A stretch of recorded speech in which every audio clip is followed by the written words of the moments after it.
عندنا كمان صناديق الاستثمار او الETFs، ودي هنعمل لها حلقه لوحدها، ودي واحده من اهم المحركات في السوق الامريكي دلوقتي. صناديق الاستثمار المشتركه الميوتشوال فاندز وصناديق المؤشرات المتداوله الETFs دلوقتي بيمثلوا حوالي 40% من اجمالي التداول في السوق الامريكي. ليه بقى؟ لأن أغلب الناس دلوقتي مش بتشتري أسهم فردية، لكن بتشتري صناديق بتتبع المؤشرات زي الS&P 500 أو الناسداك. يعني هنا بدل ما تشتري سهم تسلا لوحده، أنت بتشتري صندوق زي SPY أو زي فو، وده بيخليك تمتلك جزء من 500 شركة أمريكية في نفس الوقت.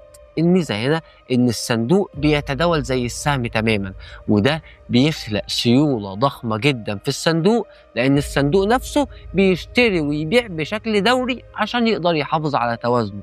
فكر فيها كده، لما السوق كله يطلع الصناديق دي بتشتري تلقائيا، ولما السوق ينزل بتضطر إن هي تبيع، وده بيضاعف الحركة اللي بتحصل في الأسواق.